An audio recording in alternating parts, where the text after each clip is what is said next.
I'm pretty good with my money. I don't live outside my means, but I have one very expensive habit. A habit that if I'm not careful will cost me everything. What I'm talking about is anxiety, and nothing in my life costs me more than it. Nothing has taken me out of more moments. Nothing has caused more fights. Nothing has stressed me out more. Seneca says, he who suffers before it is necessary suffers more than is necessary. That's why I say anxiety has cost me so much. It has caused me so much unnecessary suffering. And in today's video, I want to share the best Stoic advice to confront and then discard your anxiety so you can live a life of clarity and peace and purpose. One thing that's never changed about the world is how much of it's out of our control. 2,000 years ago, it was largely out of the control of all the Stoics. Even Marcus Aurelius, the most powerful man in the world, most things are not in his control. When we have a way we'd like things to go, we know they might not go that way. What does that create? That creates anxiety. And so for thousands of years, the Stoics have been dealing with this thing that you and I are still dealing with today. We get nervous, we worry, we have anxiety, we have fears and dread. Marcus Aurelius in Meditations talks about how he had a good day because he escaped anxiety. And then he actually corrects himself. He goes, actually, no, I didn't escape it. I discarded it because it was within me. He's realizing that he is the common variable in all the situations that cause him anxiety, just as you are. Anxiety is within us, so we want to work on it and think about it so it doesn't rule our lives or ruin our lives. This is my little reminder here. This is an anxiety coin I carry. It's a little fidget. And it's got some Stoic reminders on it. And that's because even now, even after all these years of studying philosophy, I still deal with anxiety. Whenever Epictetus saw someone who was in the throes of anxiety, he tried to think about what they were after. He said, if a person isn't wanting something outside of their control, they'd have no reason to be upset, no reason to worry. I think that's an interesting way of thinking about anxiety. The cause is never the thing itself. It's our desire, our expectation, our concern that things need to go a certain way or we're not going to be okay. As a parent, what do you want? You want the world to always be okay and nothing to ever go wrong for your kids, which of course is not something you can ever possibly make happen. When you're traveling, what do you want? You want to get there on time. You want nothing to go wrong. But again, not only is that not possible, we know that things go wrong and most flights are delayed. For a nervous investor, you only want positive returns. You want things to go well. And that's not going to happen either. The market goes up and down. Having goals is fine. Having standards is fine. But getting worked up, getting excited, biting your nails, torturing yourself because you need it to go that way is a recipe for misery. If you can cut free of the impressions that cling to the mind, Marcus Aurelius writes in Meditations, free of the future and the past, you can make yourself, he says, like a sphere rejoicing in its perfect stillness. Now that's an ideal. I don't get there all that often, but when I am there, when I've stopped trying to make things go a certain way, when I can practice acceptance, I am happier, I am more at peace. Seneca was famous for practicing poverty. He would wear his worst clothes, eat simple foods, starve himself a little bit. He'd really slum it for a day or two, supposedly as often as once a month. Now, why was he doing this? On one hand, it was to toughen himself up, but really it was a psychological exercise. He wanted to, as a wealthy, successful person who had a lot, he wanted to familiarize himself with losing all of it. He wanted to be able to stare poverty in the face and say, is this what you were so afraid of? Because that's what can happen in life. The things we possess become the new status quo, and then we're worried and anxious that we're going to lose them. And so the thought exercise of going, okay, what would it actually be like to not have them? There's a Zen story about a cup, and the Zen master is saying to himself over and over again, the cup is already broken, the cup is already broken. So he doesn't become so attached to it that he fears losing it and thus doesn't actually enjoy it while he has it because he's so petrified of something happening to it. And this is the sort of relentless anxiety that a lot of successful people have. You'd think they'd be comfortable and feel awesome and feel like they have enough, but in fact, they're just petrified of losing it. Seneca says, slavery lives beneath marble and gold. Inside the palace that looks so wonderful and appealing on the outside, it's actually a lot of anxiety and stress. So he's trying to familiarize himself with losing it so it would lose its power over him. There's a great Latin expression. Basically, it means it is solved by walking. Things rough at home, go for a walk. Your kid's having a tough time, take them for a walk. Struggling with a big decision, go for a walk. feeling antsy or anxious, go for a walk. As a parent, walks are magic in relationships. Walks are magic. If you're a creative, walks are magic. Whatever you're dealing with, whatever you're going through, walks are magic. Seneca said the mind must be given over to long wandering walks or it'll break the way that the hammer eventually breaks against the anvil. We go for walks, we get outside, we get moving, and we're amazed at the problems it solves.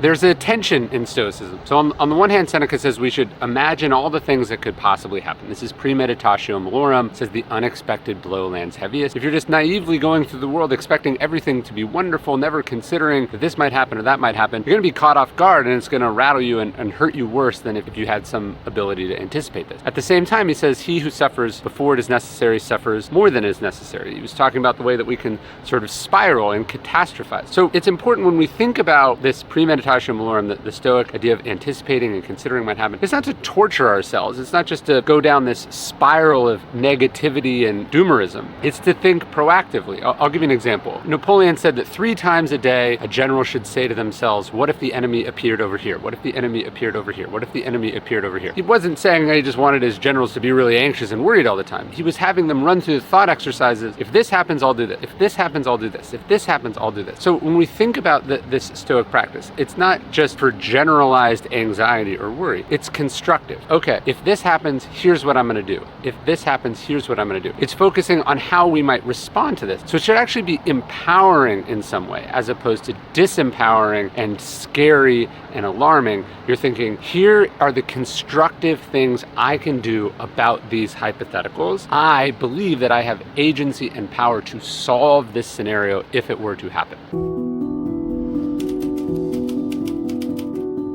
Look, I think one of the things about anxiety is it makes sense to us. Like, we've convinced ourselves that it's true. But what you find when you talk to someone else about it is that maybe it's not as normal as you think it is. Maybe it actually doesn't make any sense at all. You know, there is this idea that the Stoics are tough and vulnerable. They never struggle with anything. That's wrong. And there's also kind of a stigma sometimes against getting help, against opening up. And that's wrong. I have gotten so much benefit over the years talking these things through in therapy. And that's actually where the sponsor of today's video comes in, BetterHelp. If you're experiencing depression and anxiety or other mental health struggles, BetterHelp is on a mission to make starting therapy easier. You just fill out a questionnaire, they match you with a therapist in just a couple of days. Switch therapists easy. It's also just easy to do it. You don't have to drive across town. You do it on your phone. You do it on your laptop. BetterHelp is a platform that you can trust. We got the link in the description below, or you can just go to betterhelp.com/dailystoic and get 10% off your first month of therapy.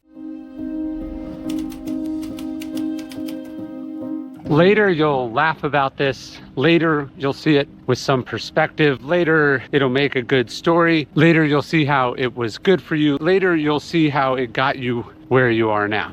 The problem is now you're upset about it. You're torturing yourself about it. You're worried about it. And that's why Marx really said that you don't have to let this upset you. You don't have to turn it into something. You can just let it be what it is. You can just let it happen. You don't have to add this sort of injury on top, this stress that you're feeling in the moment, working yourself up about it. You can just let it be, just deal with it, just go with it. Don't seek for things to happen the way you want them to happen, but want them to happen the way that they have happened. Wish for them to have happened the way that they did. That's Epictetus. He obviously precedes Nietzsche by a couple thousand years, but Nietzsche had this idea of Amor Fati, right? Amor Fati, it translates to a love of fate. So instead of needing things to be a certain way, instead of simply accepting them as they are, Nietzsche and Epictetus say that human greatness, human happiness, is in loving things as they actually are, saying this is the way that it's supposed to be. This is wonderful that it is that way. It was chosen for me. And this isn't even necessarily to say that you just accept the world as awful and unjust and you never try to change it, but you say, no, it was set up this way so I could be who I am capable of being inside of it. That's what this reminder of it means to me. Marcus Aurelius talks about how what you throw on top of a fire is fuel for the fire that turns it all into flame and brightness. That's what we're talking about. Amor Fati means that you embrace life as it is. You embrace situations as they are, instead of fighting them, instead of running from them, instead of resenting them, even instead of just tolerating them. You love them. That is the path to happiness and to greatness. Rome would have been a dirty place, a dark place. Rome was a violent place, smelled terribly, was noisy. But for all that, we can imagine Marcus Aurelius, we could imagine Seneca, we could imagine Epictetus enjoying that special, wonderful time of day we now call golden hour. That few minutes in the morning, in the evening, when the sun is at just the right angle, when everything basks in a rosy goldness. And we can imagine that whatever was happening in the world, whatever was happening in their life, however frustrated or annoyed or depressed they might have been, catching a glint of that and smiling. Seneca said, the whole world is a temple of the gods. I always feel that at golden hour. Marcus Aurelius talked about how when you stare at the stars and you imagine yourself up alongside them, that it was enough to kind of wash away the dust of life. I think golden hour does that. Everything shines for a brief moment. Everything is beautiful and soft. The sun's rays are at just the right angle. It doesn't matter what's happening in your life. It doesn't matter what's happening in the world. Golden hour is something special and we should appreciate it. And there's nothing in Stoicism that precludes us from enjoying the beauty of that. Marcus Aurelius actually talks about this in Meditations. He says, what doesn't transmit light creates its own darkness. But to get out in nature, to enjoy golden hour is a way to bathe yourself in light, to cleanse yourself, to experience the world as Seneca tried to, as a temple of the gods. And to not see that, to not enjoy it, to not appreciate it, despite everything that's happening in the world, is a very dark existence indeed. It may be reasonable that you're concerned about this thing. It would cause trouble if it happened. Again, so when the Stoics talk about how some things are in our control, some things are not in our control, what they're saying is, well, focus on what you control about this situation. Reminding yourself that, hey, just feeling anxiety, emoting about the problem, biting your nails about it, talking about it incessantly to people, it's not making it any more or less likely to happen. So try to put that energy to constructive use. Try to think about, okay, here's what I'm gonna do, here's what I can do, here are ways that I can influence this situation, or at least prepare myself to be resilient or endure or bounce back from it if it does happen. Put yourself to constructive use. Put yourself working on something that makes a difference. Just make sure you're not confusing spending mental bandwidth and energy and torturing yourself emotionally. Don't confuse that with making a positive difference. There's a story about Cleanthes, one of the ancient Stoics, and he's walking through Athens one day and he sees this man talking to himself. You know, the way that we all do it, like, what's wrong with you? You idiot, how could you be so stupid? You know, that sort of negative self-talk that sometimes when we get so frustrated, so disappointed in ourselves, we can't help but break out into. And Cleanthes stops and he interrupts the man and he says, hey, I just want you to know you're not talking to a bad person. What an amazing interruption. What a great kindness to do a stranger. I think we can imagine somebody doing that for us. The next time we get really riled up, the next time we get really upset with ourselves, just to remind ourselves, you're not talking to a bad person. You're talking to you. You're not talking to a bad person. Life is difficult enough. It's hard enough. You shouldn't suffer imagined troubles, Seneca says. That means don't borrow suffering. Don't get scared, worried, annoyed, anxious in advance of something that may or may not happen. That doesn't mean you're naive. You think everything's going to go your way. You do have a plan for the worst case scenario, but that's different than torturing yourself in anticipation of something that perhaps the odds are only 50-50 of actually even happening. What people say, what people do, the things that happen, these things can't upset you. Only your opinion about those things can upset you. The events are objective. It's what we make up about them. It's the story we tell ourselves about them. It's that we say we've been insulted or offended or transgressed against or harmed. That's the problem. It's not things that upset us, Epictetus said. It's our opinion about things.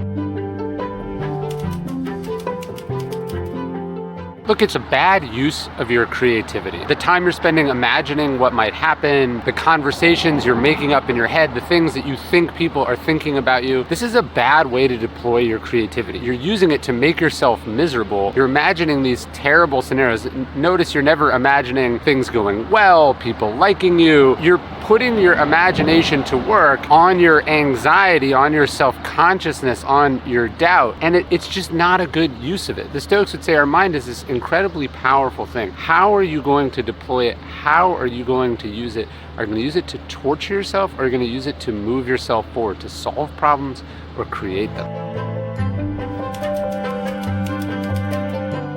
No amount of philosophy, Seneca says, takes away our natural feelings or inclinations. I still get nervous before almost any talk. I have anxiety, I have nerves. One of the things I've been doing lately, I have this cool Stoic coin, and it's kind of a fidget, and I just spin it. I like to touch, it's got a hole in the middle, and I just touch it like this. It has this quote from Epictetus on the front. Is this in my control, or is this not in my control? Is this up to me or not up to me? That's the essence of Stoic philosophy. Marcus really says that we have to remember the thing is not causing us anxiety. We're causing the anxiety in ourselves. It's within us, which means that we can let it go. We don't have to give ourselves over to it. And so that's just one of the little things I remind myself. You have to remember, Stoic philosophy isn't this magical thing that removes all the flaws and problems and urges and temptations we have inside of us. No, it's a framework for working through them. It's a set of tools for dealing with them. That's how I think about anxiety, and that's why I carry this with me.